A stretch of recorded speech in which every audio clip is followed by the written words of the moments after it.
엔터주는 좀 길게 보셔야 될 것 같아요. 미국에서의 현지화 그룹들이 이제 막 시작되잖아요. 그냥 순전히 미국인들로 구성되어 있는 그룹을 만들어서 미국 음악을 팔려고 하는 거예요. 우리나라 음반 판매 올해 한 1억 장 이제 훌쩍 넘거든요, 지금. 50%가 일본, 미국, 중국 순이에요. K-팝이 상당한 인지도가 있다라고 봐야 되고. 넥스트 BTS, 넥스트 블랙핑크는 누가 될까? 스트레이키즈 세븐틴이 정말 유력한 후보였어요. 오히려 투하투 같은 애들이 먼저 들어갈 수 있습니다. 걸그룹 쪽으로 와보면은 아무래도 아시잖아요, 뉴진스죠. 그러면은 지금 시점에서 좀 담아볼 만한 엔터사는 하이브. 나눠 담으실 거면 SM. 그 밑으로는 제가 추천 안 드립니다. 이제 엔터주로 한번 넘어가 네네. 보도록 하겠습니다. 올해 상반기에 증시가 되게 잘 나갈 때 증시 이제 주도했던 이제 정말 몇 안 되는 업종 중에 하나가 엔터였었잖아요. 네네. 도대체 뭐 때문에 K-팝에 대한 밸류가 이렇게 좀 바뀌었나, 그리고 앞으로도 이런 상승세가 좀 지속이 될 수 있을까, 뭐 이런 여러 가지 좀 궁금증들이 있어요. 일단은 최근에 좀 많이 오르다가 주춤했는데 최근에 좀 주가가 주춤한 이유는 뭐라고 봐야 돼요? 제가 생각했을 때는 이제 엔터주에 대한 일단 차익 실현, 수급적인 부분들이 일단 첫 번째가 있을 거고, 또 4분기가 공연 시장이 좀 계절적으로 많이 꺾입니다. 그러니까 4분기 실적이 3분기보다 안 좋을 가능성이 매우 높아요. 근데 보통 연말에 공연 많이 안 하나요? 그게 코로나 이전에 그랬었어요. 근데 이번 4분기 왜 그러냐면, 아주 좋은 질문이신데, 이번 4분기가 원래는 3분기 대비 4분기 공연이 늘거든요. 이번 4분기는 보시면 코로나 이후에 작년 4Q, 1Q, 2Q, 3Q 이렇게 12개월 동안 공연이 막 집중적으로 눌려있던, 억눌렀던 수요들이 다 쏟아 토해 나온 거예요. 팬트업이 팬트업 수요들이 쫙 쏟아져 나오면서 작년도 공연 모객이 K-팝이 600만이었거든요. 근데 올해 더블업이 됐어요, 시장이. 1200만이 올해 공연을 보시는 거예요.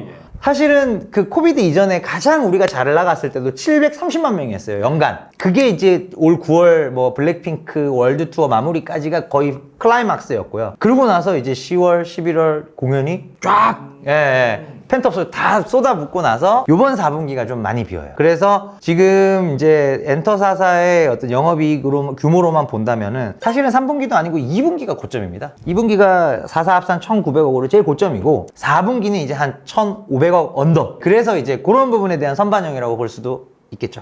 그럼 이제 중요한 거는 이게 뭐 잠깐 주춤할 거냐, 앞으로 계속 반등해 줄 거냐, 뭐 이런 이슈인 것 같은데, 엔터주는 좀 길게 보셔야 될 것 같아요. 왜냐면 이제 미국에서의 현지화 그룹들이 이제 막 시작되잖아요. JYP의 V차나 이제 하이브의 그 드림 아카데미 프로젝트, 이달 중에 이제 최종 멤버 확정이 됩니다. 하이브도. 그게 내년부터 이제 미국에서의 수익화, 이 부분이 키워드가 될 거예요. 하이브 이번 3분기 실적이 잘 나왔던 부분도 미국 음원이 잘 팔려서거든요. 작년도에 막 미국 회사들 한 2개 인수했잖아요, 레이블. 거기서 이제 음원 매출이 제대로 나오기 시작하면서. 근데 그게 K-팝 음원이 아니고 완전 미국 레이블. 그럼요. 미국 가수들, 음원들로만 구성이 되어 있고요. 근데 이제 미국의 음원 시장을 보면은 뭐 어마무시하게 큽니다. 글로벌 시장의 한 60% 정도가 미국 시장이에요. 근데 이게 장르별로 막 쪼개져 있는데, 뭐 제일 큰 게 이제 예를 들면은 뭐 R&B, 그 다음 힙합, 그 다음에 뭐 일반 팝 장르, 컨트리, 그 다음에 라틴 뭐 쭉 있거든요. EDM 쫙 있는데, 제일 끝에 이제 4% 차지하는 게 월드뮤직이에요. 그 월드뮤직 중에 2%가 K-팝이거든요.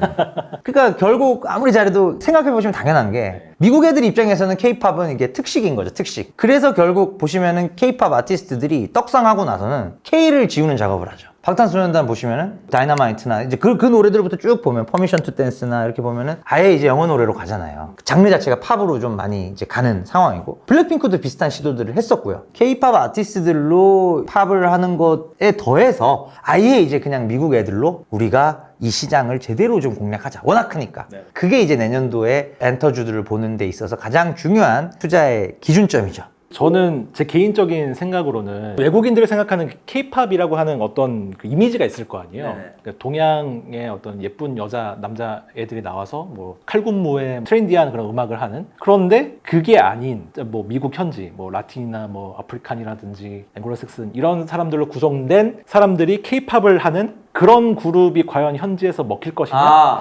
라는 의문이 좀 있어서. 그거 좋은 의문이시긴 한데 K-팝을 안 해요. 아, 그래요? 네. US 팝을 합니다. 아, 그래요? 네. 지금 판매하려는 서비스 제품 자체가 US 팝이에요. 그게 핵심입니다. 그러니까 약간 백스트리트 보이즈 그런 느낌. 그렇죠. 그냥 순전히 미국인들로 구성되어 있는 그룹을 만들어서 미국 음악을 팔려고 하는 거예요. 여기서 약간 전략적 차이가 이제 JYP하고 하이브가 약간 갈리긴 해요. JYP는 말씀하신 대로 K-팝스러운 음악을 팔려고 하는 거고요. 하이브는 철저하게 미국 음악을 미국 애들을 얹어서 파는. 그러면은 K가 거기 어디 들어가냐? 안 들어가요. 그냥 시스템만 들어가요. K 시스템인 거죠. 미국은 이미 아리아나 그란데나 테일러 스위프트가 이미 완성형 아티스트가 된 다음에 찾아옵니다. 모든 그 결정권이 아티스트한테 있거든요. 수익배분 마찬가지겠죠. 근데 그게 아니라 미국에서도 우리가 원석을 발굴해서 너를 내가 제2의 테일러 스위프트로 만들어주겠다. 대신에 테일러 스위프트급이 되고 나서 최소한 5년, 6년은 우리도 좀 나눠 먹자. 그거를 지금 K 시스템을 파는 거예요. 그게 이제 하이브입니다. 제가 알기로 미국은 이런 만들어진 아티스트에 대한 거부감이 좀 있는 걸로 알고 있거든요. 뉴키즈 온 더 블럭도 그렇고. 백스트리트 보이즈나 약간 뭐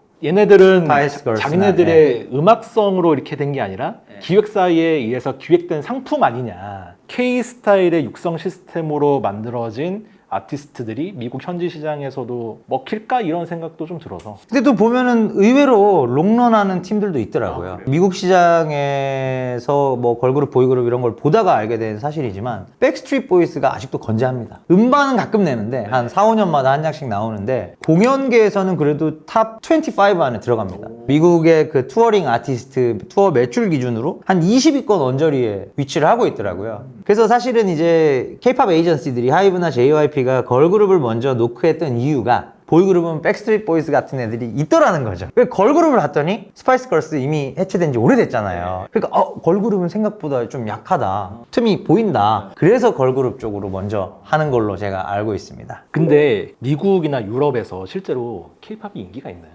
글쎄요, K-팝? 일단 그건 있습니다. 우리나라 음반 판매 지금 올해 한 1억 장 훌쩍 넘거든요, 지금. 근데 1억 1,500만 장 정도 보는데 이 가운데 50%만 한국 수요고요. 나머지 50%가 일본, 미국, 중국 순이에요. 미국에서 K-팝 음반 사가는 게 결코 적지 않습니다. 전체 수요의 그래도 한 10%, 15%? 이 정도가 미국에서 팔려나가고 있기 때문에 K-팝이 상당한 인지도 있다라고 봐야 되고, 또 저는 딴 거 다 떠나서 미국인들 풋볼 경기하는 그 8만석짜리 매트라이프 스타디움 같은 데를 방탄 말고도 채운 아티스트가 2팀이나 더 나왔잖아요. 그게 올해잖아요. 트와이스랑 블랙핑크가 그 주인공들입니다. 한때 이제 1990년대에 J-팝이 잠깐 뭐 한 5년, 10년 붐을 일으켰지만 J-팝 아티스트들은 지금 매트라이프는 고사하고 미국에서 아마 뱅크 오브 캘리포니아 스타디움이 22,000석짜리거든요. 이름만 스타디움이고 아레나급인데 거기도 아마 못 갔을걸요. 그러니까 완전히 어나더 레벨이에요. 근데 연구원님이 보시기에 개인적으로 지금 어쨌든 글로벌 탑 레벨은 이제 블랙핑크, BTS인데 BTS, 블랙핑크, 뭐 트와이스 이 정도 되겠죠.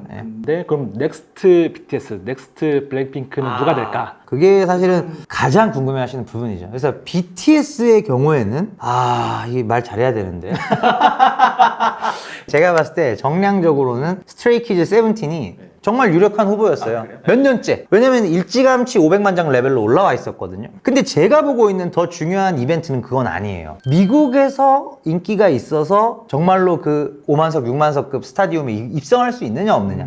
그게 더 중요한 거라고 보거든요. 이 두 팀은 아쉽게도 그 과정이 아직 안 나왔어요. 그러면 이 스타디움 입성이 누가 빠를 것이냐에 대해서는 전 견해가 좀 달라요. 오히려 투바투 같은 애들이 먼저 들어갈 수 있습니다. 투바투 같은 데가 오히려 이제 음반도 어느 정도 올라왔고요. 그리고 공연도 미국에서 스케일업을 딱딱 단계적으로 잘 밟아가고 있고, 롤라팔루자 같은 초거대 규모의 미국의 뮤직 페스티벌에서 헤드라이너, 한마디로 주인장으로 공연을 했다는 거거든요. 그리고 걸그룹 쪽으로 와보면은 아무래도 이거는 뭐 이견이 많지 않을 것 같습니다. 아시죠? 뉴진스죠. 뉴진스죠, 이거는. 그러니까 4세대 걸그룹 이제 4팀이 소위 말해서 잘 나가는데 뉴진스, 르세라핌, 에스파, 아이브 정도가 있을 겁니다. 지금 데뷔 1년 만에 단기 임팩트. 앨범을 500만 장 가까이 팔았습니다. 그것도 갓 데뷔한 신인이. 이 말인 즉슨 구보가 팔린다는 얘기예요. 신보 나왔을 때만 팔리는 게 아니라 구보가 꾸준히 팔리는 그 방탄소년단 초기 때 화양연화가 매달 막 8만 장씩 10만 장씩 찍혔거든요. 그거랑 똑같은 거예요. 그래서 저는 뉴진스가 내년 초에 세 번째 앨범이 나오면 앨범 3장이 나와야 투어를 갈 수 있어요. 내년부터는 아마 투어를 당연히 좀 의미 있는 규모로 떠날 텐데, 저는 뭐 뉴진스가 당장 내년에 그 급으로 크기는 어렵지만 누가 블랙핑크급으로 K-팝 아티스트 중에서 걸그룹 중에서 갈 수 있느냐, 갈 거냐 라고 보면 저는 뉴진스가 제일 좀 가깝지 않나. 블랙핑크는 YG하고 재계약하기는 좀 어렵겠죠? 냈다 재계약은 아마 뭐 리사의 행보만 보더라도 여러 가지 얘기들이 막 나오고 있잖아요. 그래서 좀 현실적으로 어렵다고 봐야 될 것 같고요. 그러면 사실 YG는 반등이 나오면 나올수록 조심하셔야 되는 거죠. 저는 뭐 내년도에 큰 폭의 감익이 불가피하지 않을까 생각을 하고요. 그럼 지금 엔터 4사 중에서는 어디가 제일 좋다고 봐야 되나? 저는 이제 SM 하이브라고 이제 지난 실적 시즌까지는 계속 그렇게 말씀드렸고요. 지금 시점에서 본다면은 하이브 쪽이 좀 더 좋아 보입니다. 하이브 실적 매우 좋았고, 그리고 이제 그 미국에서 이제 약간 메이저 레이블사가 되는 걸 목표로 하는 것 같고, 들은 바로는 이제 하이브 주요 경영진들 지금 거의 미국에 주둔하고 있어요. 왜냐면 일단 드림 아카데미 런칭이 됐을 때 이제 미국에서 좋은 곡들을 수급을 해야 되잖아요. 그래서 작곡가 풀을 확보하는 게 사실은 하이브가 굉장히 공을 들이고 있는 부분입니다. 이게 정말로 엔터업이 이제 뭐 조단위 영업이익을 넘어가야 되는 그림인 거거든요. 그 과정에서 하이브가 주도적 역할을 할 수밖에 없기 때문에 저는 하이브를 지금은 제일 좋게 보고 있습니다. 근데 SM은 이제 올해 초만 해도 뭐 SM 3.0 계획하면서 이제 레이블 체제로 개편하면 뭐 아티스트들이 앨범 내는 주기도 더 빨라지고 뭐 그에 따른 뭐 실적도 뭐 더 늘어날 수 있고 해서 그때 계획상으로는 뭐 SM 시총 목표가 뭐 10조 바라본다 그런 얘기도 좀 했던 것 같은데 그런 숫자는 제 머릿속에 없는 걸로 봐서 제가 보고 바로 지웠나 봐요. 목표는 원대할수록 좋으니까. 근데 어느 정도 원대해야죠. 리얼리스틱하지 않더라고요, 보니까. 그래서 이 숫자는 내 머릿속에 안 담아도 되겠다. SM은 이제 관건은 그거죠. 이제 에스파하고 NCT 라이즈 이 세 팀이 과연 이제 미국에서 좀 가시적인 성과를 가져올 수 있는가? 이게 이제 내년에 성장에 있어서 좀 많이 중요합니다. 특히 올해 데뷔한 라이즈 같은 신인들이 내년에 이제 좀 빠르게 약간 뉴진스 경로로 빵빵빵 커주면 제일 좋죠. 그러면은 지금 시점에서 좀 담아볼 만한 엔터사는 하이브. 나눠 담으실 거면 SM. SM까지. 그 밑으로는 제가 추천 안 드립니다. JYP는 왜? JYP가 이제 그 스트레이키즈랑 뭐 트와이스랑 다 좋은데 앞으로의 성장성은 신인을 보시면 되거든요. 하이브랑 SM은 신인들이 딱딱 떠올라요. 탑티어급이 에스파, 뉴진스, 투바투. JYP는 지금 있지하고 엠믹스입니다. 좀 약하네요. 그렇죠. 얘기하면 안 되나?